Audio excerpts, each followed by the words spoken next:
So first of all of the diagram questions will be multiple choice in the future. So you've got options. And also, if we decide to stick with paper, so I'll talk to you guys about what you think about that, because I can go either way. We'll have a loop slideshow of color diagrams. So, because as hard as I tried to make those diagrams clear, black and white, it still didn't work. And so we'll just have that loop of color going throughout the whole exam, so you guys can refer to that.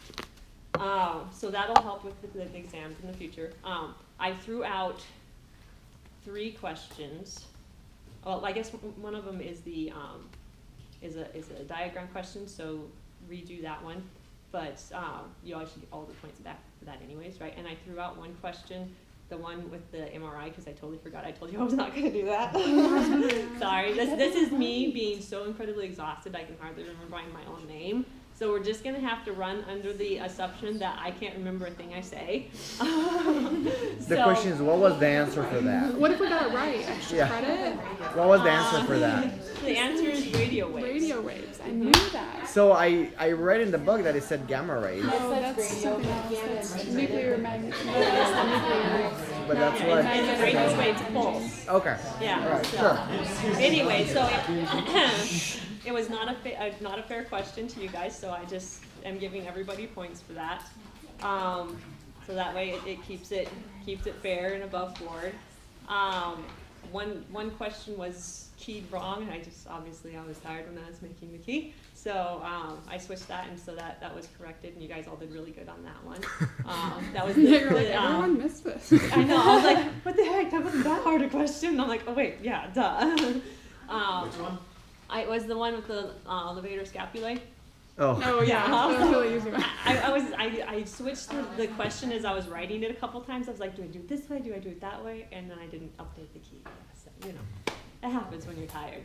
I'm writing a test at 11 o'clock at night. So, so you'll get all the points back for your diagram questions as long as you just full credit back for those questions. As long as you don't miss them. Yeah, you better write down the right answer because this is open book. Okay, and then for any multiple choice questions that you missed, go back, figure out the right answer. I'll give you half credit for figuring out the correct answer. So that should get you back to a decent margin. Okay, use it as a learning experience. So we both had learning experiences on this test. Me, how to not make stupid mistakes with the diagram, and you guys what I test like. Okay, so that's one aspect of things. Another, question. What was the third one that you threw? No, it was three questions that I threw out. The one multiple choice, and then the diagram, the cross-sectional diagram. I threw those out because I didn't give you the reference stuff. I just spaced it out. I was tired. I think it was one of the last ones I wrote. So, yeah. So that wasn't fair to you guys either because I didn't give you any reference. Yeah, I was like, we're in the audience. I know. I just wanted me to guess and move from there. Okay. Yeah, exactly. That, I could tell you guys were guessing. Yeah. Kind of keep it down. So, I mean, I'm pretty sure everybody has probably a question about the test. So do we want to ask him now? Do we want to ask him at the end of the class? Or I have a question about one of the questions. Yeah, so I think the best way to deal with that is write your questions in on the exam this weekend, because we do need to continue on. What? Do Monday at class. Well, but that's the thing is, like, how do we, like... Yeah, like if you have questions about how to answer a question. Well, yeah, because I'm like, I think I answered it right, but I'm like, some people have disagree, and I look through my notes. I'm like, yeah, I'm not sure really. Like, still what? Right. Yeah. So, well, actually, I'm thinking about it now. I didn't mark which ones you got wrong on the multiple choice. This is me being tired again. So it'll be let's make it due Tuesday. Just turn it into my office and PA on Tuesday. That way we can talk about it on Monday with any questions you have. Okay. And I'll post a key for the multiple choice ones. So that way you guys know whether you got it right or wrong based on what you picked. Okay. On Tuesday. So those aren't marked, like the paper ones aren't marked. We just have to make sure. Yeah. So just go through and make sure you can select the correct answer in each one. That's probably the easiest thing to do, actually, is just go through and say, okay, which one's the correct one. Yes? Okay, so the exam is still out of 50 points, and those 3 questions you're just like giving us points Mhm. back, right? Okay. Yeah, exactly. Yeah, it's still out of 50 points. Does that make sense? Everybody clear? Yeah. Okay, so that's the test. Over the last few days, you guys have been giving me some awesome feedback. I really appreciate it. I need to know how you're thinking. This is the first time I've taught an anatomy course, so I'm figuring out how to do it as we roll. And so I really appreciate your feedback. Keep it coming. I've made some adjustments to the lecture style today. I hope I remember all of the adjustments I'm making. So I didn't get a chance to finish lecture notes today. I was too tired last night. I couldn't make it through it, and I've had lots of disruptions today to try to get those done. So I'll get those done over the weekend and ones for Monday as well, and hopefully more. I don't know. See how much I can do on Sunday. But anyways, so I'm adjusting a few things. Let me know if it's working better for you guys. Okay, I need your feedback. So that'll really help me figure out what's working for you, what's not. If I start going too fast, because I get excited about what I'm talking about, because I think anatomy's cool, because I'm a nerd, and so I'll start speeding up. Tell me to slow down if you can't keep up. The point is not for me to look smart up here. I don't care. I want you guys to understand the material, and so stop me, let's slow down, let's repeat things, make sure that you get it. Let's make this a dialogue in the classroom. I don't like lecturing all that much. I'd much rather sit down and just like talk it out with you guys, but they seem to think I have to lecture. So let's make it as much of a dialogue type lecture as possible, okay? Any other questions, anything unclear? Okay, so Do you have the PowerPoints up already? I uploaded the PowerPoints, hopefully they're visible. Give me a couple of seconds because I've been so distracted and disrupted with all kinds of things today. I haven't gotten it allowed on my tablet, so give me a couple of seconds to get that up and then we'll start lecture, okay? Trans back with our test? Because I didn't circle which ones I put. You said you're gonna put a key of the right Multiple choice. Yeah, so online. I did Is that like, today? Yeah, do it sometime today. Okay. I just put it on the Scantron. I didn't like circle on the test which one I put. Okay. I was like, I probably will remember what I put, but I always write them both. Like if they give you a paper copy and they say write I it, thought about it. I was like, man, I don't want to do both. That's too much work. because then like I write like I'll like put a question mark bar things on the actual test if I like if it's like time I did constraint. that. I like would start the ones I was like, I need to go back and look at, but then I didn't like put in which one I put. Like I need to look what I'm is not used to using Scantrons and stuff. what do you use? In like undergrad, it was always just paper. Like you just because there weren't very many multiple choice. Like it was almost all short answer. There was some multiple choice.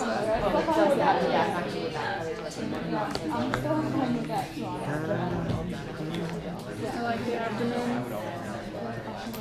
I mean shoot, so we should be looking at like pretty great. I mean I don't Like there were parts that were difficult. I mean like I missed some like Like I know I'm missing mistakes, but like if you don't ever miss like after it's not a very good test. yeah. The only things like I think the test like did not test like things that were medically relevant. Oh yeah. But there were a couple questions that were like, okay, you have a whatever. Yeah, I know, but that was like 3 questions out of like 50, so or like But most people would freak out if there are questions like that because they're not straightforward. I know. Like online, on the ebook they have like self-assessments, and like every single question was, okay, this person got stabbed with a knife in the foot in intercostal space. What structures were affected? And I was like,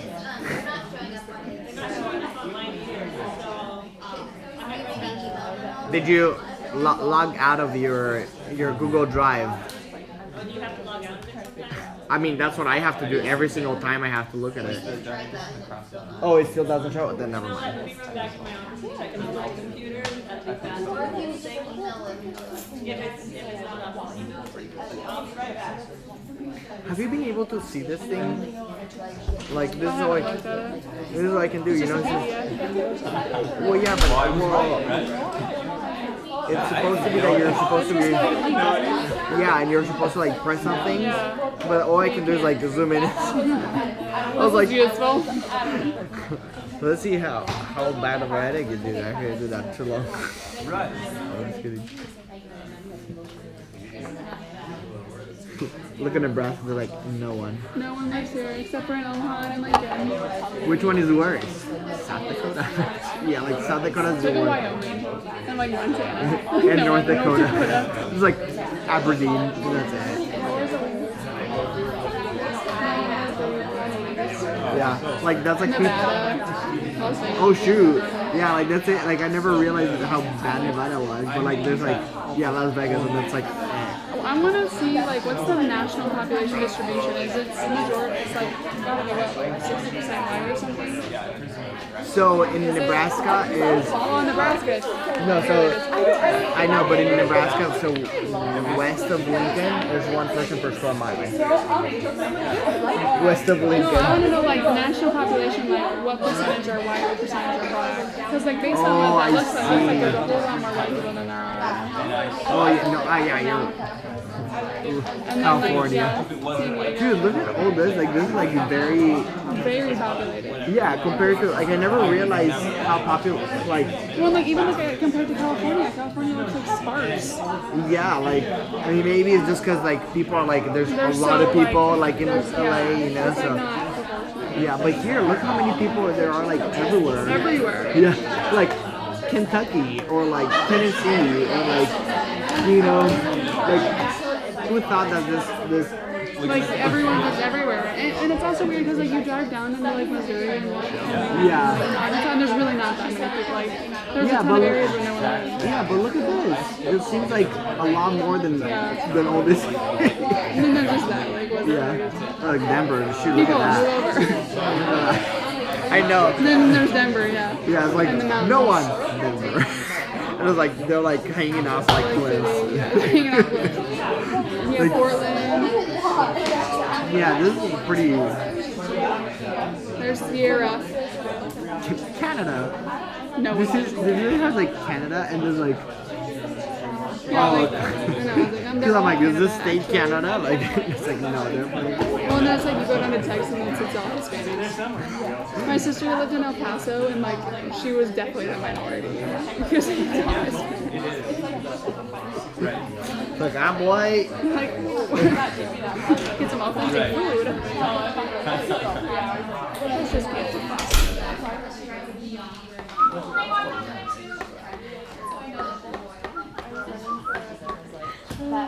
I thought I was the only one that thought it, so I ignored it.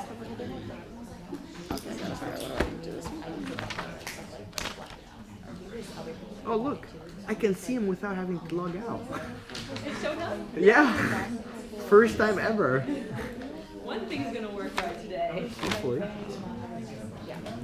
Yeah, like this is the first time I can see it without having to log out. So, I don't have to log out. I just open it in a. Since I have 2 Google accounts, I open any Moodle or like that. I open it in a private window, so I don't have to log out of my other Google account. Because otherwise you have to log out of your other Google account. Oh, that's why. So you open it up in like, So you go like File, and then you're like open in. open incognito, Okay, and that. and then you can like. So I just keep an incognito window open. I wonder what else is in the incognito. It's untraceable. I just watched a Grey's Anatomy episode where they had like a pastor of some church, or he's a priest, and then he from the Catholic church. He like came into the ER and he was like freaking out, and they're like, "Why are you freaking out?" He's like, "I tried to send my congregation this video of like something." He's like, "But I met this girl and I really liked her, and I sent the congregation the wrong video." And they're like, "You made a sex tape and sent it to your congregation?" And he's like, "Yeah." And so the whole episode they're like following like everyone. I remember that one. It's so funny. Ready? Go. Except go. Okay, so one thing I have changed is I will have a question at the top of each slide. There may be multiple slides with the same question. If you can answer that question in a detailed way, you will be okay, okay? So make sure that we're always getting a comprehensible answer by the time we get to that slide. If I switch to a slide with a new question and you can't answer the question before, let's talk about it, okay? So that's one thing. So we'll start off with the question of what are the borders of the abdominal cavity. So should be a fairly easy one, we should get through it. The superior border is the diaphragm, so we'll do S there. Is that more visible writing too? Can you see it in the back? Yeah. Okay, good. All right. Awesome. Okay, so remember the diaphragm is a dome-shaped structure, so the superior, that's what we're looking for, border of the abdomen is also got that dome shape, right? Remember, the diaphragm attaches to the costal margins here, and then drops down lower to go across the vertebral column. Oh gosh, I'm really bad when this coffee's over. The inferior border is the pelvic inlet. Do I there, and we'll define that in a little bit. And then the anterolateral wall is made up of the major abdominal wall muscles, which again we will talk about in detail. A couple more little things to note. Excuse me.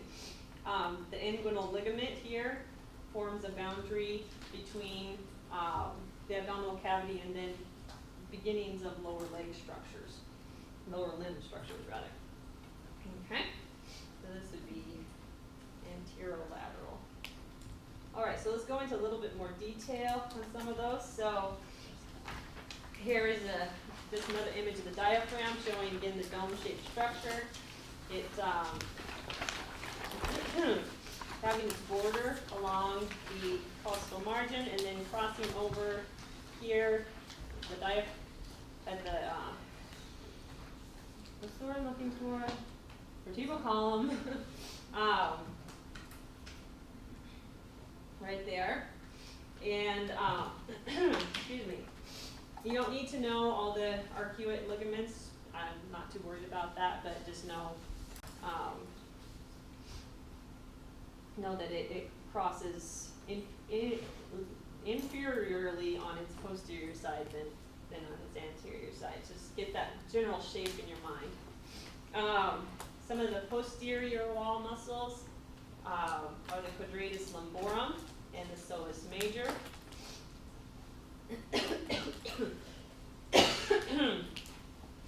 Quadratus lumborum, we'll talk about details more, but this one's more of a strictly abdominal muscle, whereas the psoas major and also the psoas minor, which we'll talk about later too, also are important for lower limb movement. Okay, so then the lower aperture is the pelvic inlet, so that's this circle here, and the structures that border it are the this section right here. This is called the sacral promontory.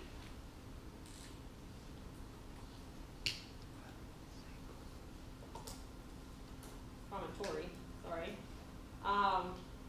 Then we have the edges of the ilium here and the ala of the sacrum here, so the two wings of the sacrum. And then coming down to the pubic symphysis. So that is the border between the abdominal cavity and the pelvic cavity. Goodness, bad day not in water. Okay.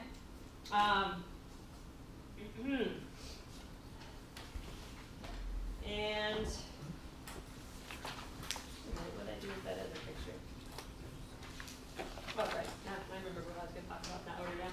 Okay, so then let's map that onto what we see on the surface of the body. So the costal margin, that's easy to the palpate obviously, and then remember the diaphragm comes up above that as a dome-shaped structure. And then the, kind of the border between the abdominal cavity and the lower limb, kind of tracing from the iliac crest down to the pubic symphysis along that inguinal ligament there. And then again, the pelvic inlet and a deeper, whoops, not that spot. There we go. There we go. Deeper in the body. So not a palpable thing, obviously.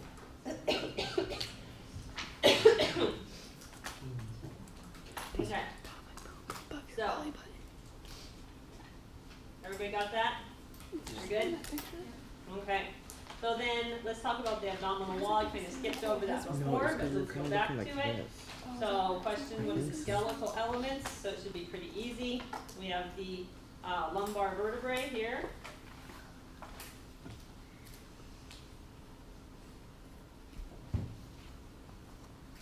The ilia, or to ilium of the pelvis. So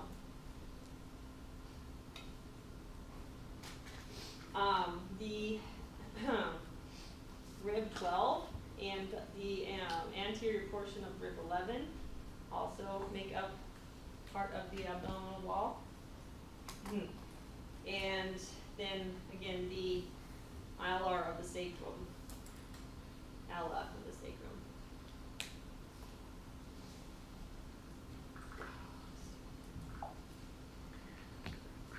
Okay. So then we'll layer the muscles on top of that. So let's get the muscular elements. And so, like I said before, we have the quadratus lumborum, which is actually shown better on that other diagram. It's kind of hidden in the back here. The psoas major that we also saw in the other diagram. We have, iliacus. Again, we'll talk about these in more detail when we get to the regional anatomy for those. We have a whole bunch to talk about for the abdominal wall. That'll be fun. And then we have these muscles here, the external oblique, internal oblique, and transversus abdominis that all wrap around the sides and then go towards more the anterior the portion of the abdominal wall. And then right at the anterior portion, we have the rectus abdominis. And again, we'll revisit these all. I just want to get the overview today. Okay, so then we've got this abdominal cavity. It's a wonderfully malleable thing because it's a lot of muscle instead of like the thorax, though it moves, it's restricted somewhat because it's bones and cartilage that form a lot of the framework all the way around it. Whereas with the abdominal cavity, really the only skeletal framework is the pelvis and the vertebral column. You know, the ribs just a little bit on the superior side of it. So we have a lot of mobility in the size of the cavity. So we can change the shape and the size by contraction of the diaphragm. So when we inhale, that's going to actually push down and shrink the abdominal cavity size. And then when we exhale, again we have relaxation, and that brings the diaphragm back up, increases the size again. And then relaxation and contraction of the abdominal muscles also can change. You know, you really tighten your abdominal muscles that can pull in and shrink the abdominal cavity size as well. Okay, so then why is this important? Well, part of it is breathing. That's important. We use our abdominal muscles as well as a lot of thoracic muscles for breathing. And then also, we use it to maintain or alter intra-abdominal pressure. And this is important for things like urinating, so micturition, the expelling of urine from the body, defecation, and then also in childbirth, when you're pushing during labor, okay? And so how does this happen? How we do this physiologically is the diaphragm is fixed, so you tighten the diaphragm, you get it fixed in one place, and as a result of that, we're holding our breaths. And then contraction of the abdominal wall, and that's gonna just push everything in, get the space as small as possible, increase the intra-abdominal pressure, which is then going to help expel any fluids or solids from the body, or a baby. By increasing that pressure pushing towards the outside surface. Okay? Are we good so far? Everybody catching up? Yes. I just wanted to point something out. Yeah, too. sure. In practice, if you ever see anybody with a spinal cord impairment, be aware of that level because that's gonna have a huge impact on their abdominal. Because if they don't have abdominal support, it's also going to impair their breathing. Absolutely. So just think about that. That's a good point. Very good point. Case in point would be my uncle. He has lots of breathing problems, lots of problems because he's quadriplegic, so he's got very, very little abdominal tone. Makes a big difference for sure. One other thing that could be related to this is, what if we have some sort of a compromisation of the abdominal wall? So landing on a blunt object, something like that, or lifting heavy objects, tearing the wall, or somehow ripping the abdominal wall, what would we get from that? Typically, it's intra-abdominal pressure pushing everything out, you get a hernia, right? Okay, so then a lot of times, excuse me, they'll do like a cough test, and so if you have a person cough, to test whether the lump that they have is a hernia. If they cough, that's increasing the intra-abdominal pressure, and they should see movement of that mass, and that would be part of what they use to diagnose it's a hernia. Okay, you good for this one? Everybody good? Okay. All right, so then next question, what is the relationship between the abdominal cavity and the pelvic cavity? Well, they are continuous compartment, so really the difference is in definition only.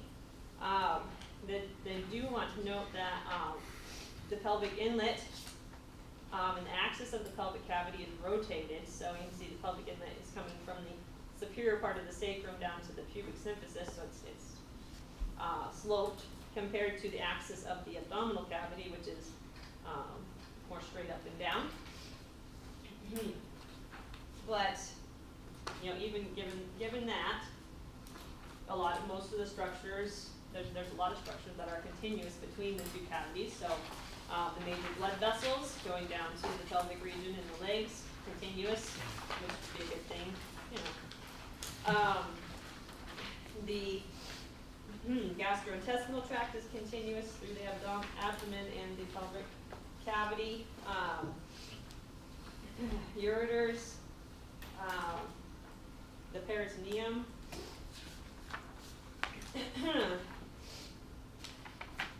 So a lot of that is actually just continuing in. Excuse me. From the abdominal cavity into the pelvic cavity, so it's just a continuous,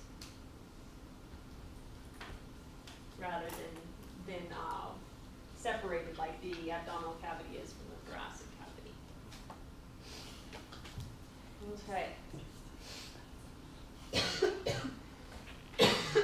Okay. So then, relationship of the abdominal cavity to the lower limb. Again, there's a border. It's at this inguinal ligament here. That's where names of vessels change, where you start identifying structures as lower limb structures. And then there is continuation of those structures, including the vessels and nerves, and also some muscles like the psoas major and the iliacus. They have their origins on abdominal structures, but then their insertions are on the lower leg.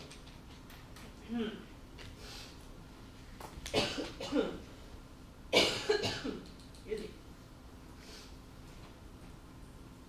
Okay. So then let's move from the questions and talk a little bit more about what's going on in the peritoneal cavity. This is the major cavity in the abdominal region. So, excuse me.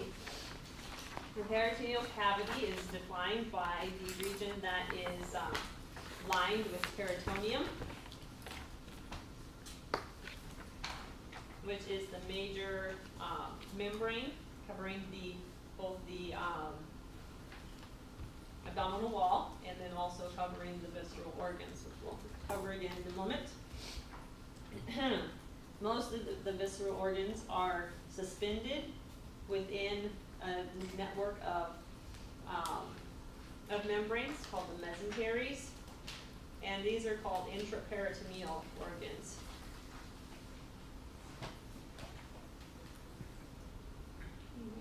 Yep. Intraperitoneal. These are the suspended organs. Sorry? Those are the ones suspended by the mesenteries. Mesenteries. Also within the peritoneum. So remember, intra means within. That's what that word means. So you can break the word down. Intra, within, peritoneal, or peritoneal is peritoneum. So again, let the words tell you what they mean. Let them help you with the definitions. Can you repeat that? Sorry, I'm sorry, one more time, the intraperitoneal Yeah, is sure. in? So the prefix intra, I-N-T-R-A, Yeah, means within. So we have intracellular, yeah, all that. So intraperitoneal means within the peritoneum. okay. So any intraperitoneal organ is housed within the peritoneal cavity there. Make sense? Yeah. Okay. Right, we also have organs that are outside of the peritoneal cavity, the kidneys, and they are posterior to it, and so we call these retroperitoneal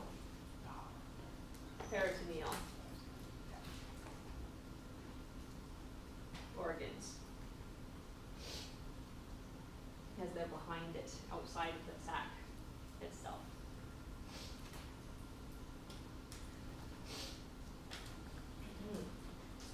Okay, we all good? Yes.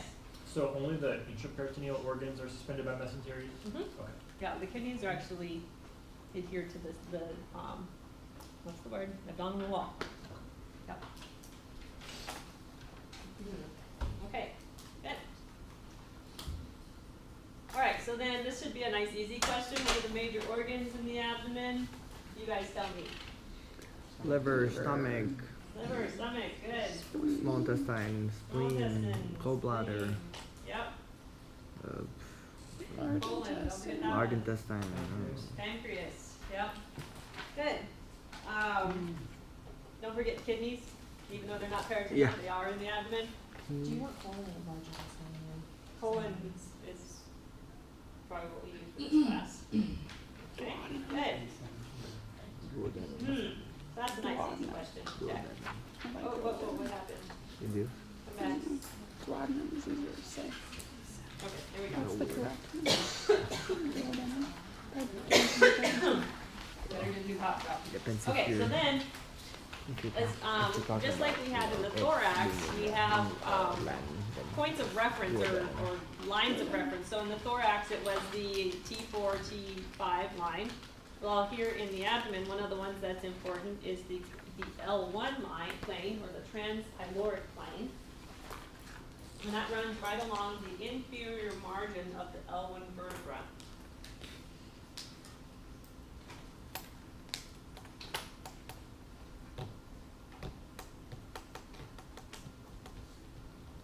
Okay? And it transects several things. It transects the kidney hilum. So I'll just make a list here. And plural would be hyla for both kidneys. And that's the part, the region of the kidney where the renal arteries and veins enter and the ureter exits. Excuse me. It also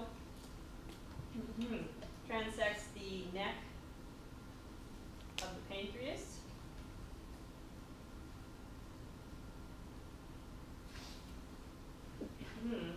The pyloric orifice, they've got that written here, so I'm not even trying to write it. There we go. between the stomach and the duodenum.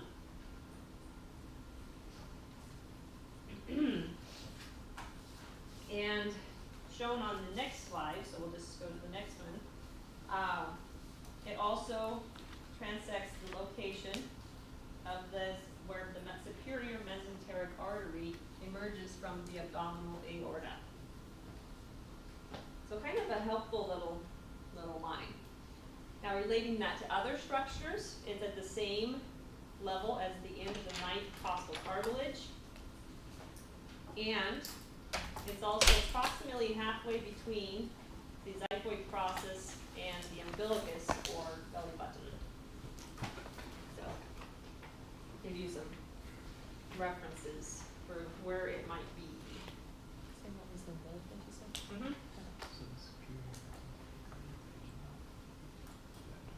Okay, so we good? Need more time? Okay. Actually, can we go back to that? Yep. So the plane is above there, which transects all that, so how can it transect the umbilicus? No, it's halfway between the umbilicus and the Oh, xiphoid okay. process.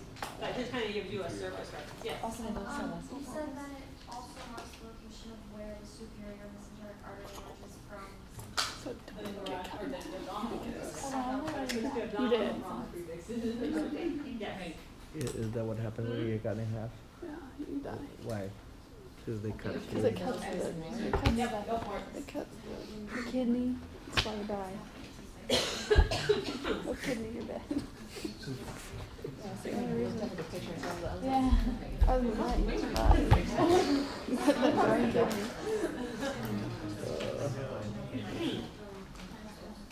It's okay, I'm funny. Just Okay, ready? Yes, thank you. All right, forging ahead.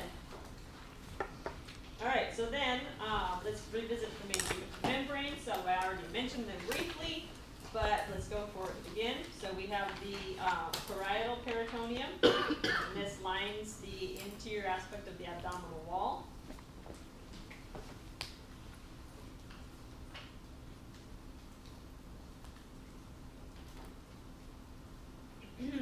That is continuous with the visceral peritoneum, which covers all of the intraperitoneal organs.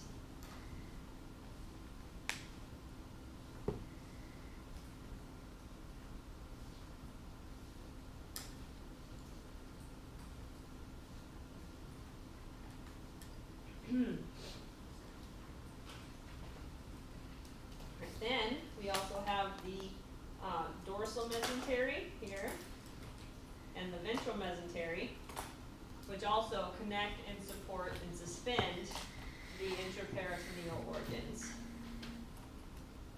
The dorsal mesentery contains a lot of vasculature. That's not gonna fit. Let's do it this way. That feeds the internal organs, the visceral organs. I mean, the ventral really doesn't have that. It's more just helping suspend those organs in the abdominal cavity. The intra organs? Yeah, the intraperitoneal organs. Wait, the ventral doesn't have vasculature. Pardon? You said The ventral just doesn't have much suspends. vasculature. It's mostly the dorsal mesentery.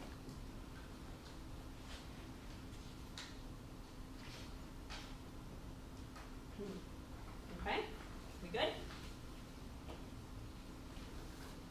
Tell me to stop if you don't want to go forward. Okay.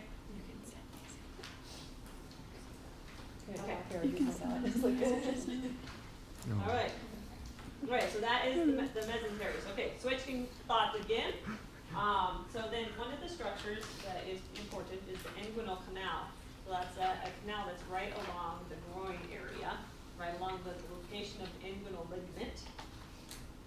And this is partially the developmental thing, and it remains in the adult organism. I'm having a hard time with those words. And is really important in placement of the gonads. So this is kind of a funny little picture that I personally think looks like a frog, but it's their attempt to draw. Same here. Yeah, I was I like, did not want to say that out loud, but yeah, like when I was looking at the figures in the book the first time, I'm like, that was. why do they have a picture of a frog in a human anatomy book? But what it's trying to depict is a male and female embryo at the same time. Okay, so kind of odd. But the point of it is That's not how it works. the gonads, so that the ovaries and the testes begin development in the abdominal cavity. So they develop way up. Now, during development, there's an outpouching of the abdominal wall, the processus vaginalis, and it starts dropping during development and creates the inguinal canal. Okay, so then we have this awesome word here, the gubernaculum, and that is kind of a tether that starts pulling the gonad down to their adult location during development. So for the ovaries, it's going to pull them down lower into more the lower part of the abdominal cavity, upper part of the pelvic cavity, where they will end up. And for the testes, it'll actually pull them all the way through this processus of vaginalis and into a fold of skin, the scrotum, in the adult male, or when the baby's born even. It's a really manly. So it's pulling them down through, and so then the canal where this came through, where the gubernaculum pulled those structures down through, is the inguinal canal. Okay. So was the process vaginalis the same thing as the inguinal canal? That's or? the embryological origin so of that's it. just the embryological Yes, term. and that then becomes the inguinal canal. Yeah, exactly. So then let's take a look at what it looks like on adults. Here's an adult male, and you can see here there is a canal here where the spermatic cord of the testis comes down to the scrotum, to the testis, and that pathway it takes is through the inguinal canal. Here. And spermatic cord. Okay, we good? Okay, on the female, it also is pulling the ovaries down, but instead of it being like the symmetric, like in the male, actual part of the testis and the pathway for the sperm, I'm having trouble with the words today. The gubernaculum becomes the round ligament of the uterus that also travels through the inguinal canal here to attach to the pelvic symphysis. Whoop, the sign. Okay. Another thing to note is that this area along the inguinal canal is a very thin, fragile area of the abdominal wall, and so it's very common to have inguinal hernias, because that part of the abdominal wall tends to to split more easily. So fall on a blunt object can split it and allow outpouching of the internal structures, and also overstraining can split it as well. So a very common location for hernias.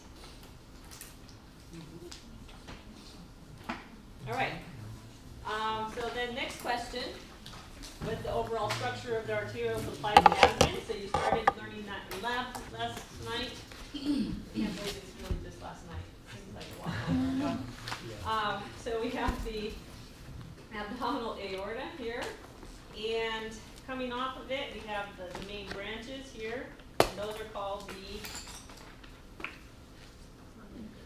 common iliac arteries. They split into the external and the internal. And then we also have the mesenteric arteries. Here's the inferior coming off here, and the superior coming off here. And then also the celiac trunk, which comes up off superior to the superior mesenteric. Slow down a sec. Yep, sure. so we'll go through it again.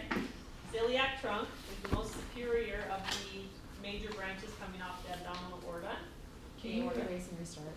Yeah. So I'm like, Just get a little confusing? yeah. Okay, here we go. That's the wonderful thing about this tablet. Okay, so we'll start from the top. So the celiac trunk, major branch coming off of the abdominal aorta, just below the hiatus. Then we have the superior mesenteric artery here. Cecilia leads to superior. No, they're two different Different. structures. Mhm. These are just major branches off of the abdominal aorta. And then further down, we have the inferior mesenteric artery here. And then finally, it branches into the two common iliacs, which then further branch, blah, blah, blah. We'll go over it again someday. Okay, so major overview, we've got a major blood vessel coming down and then major branches coming off.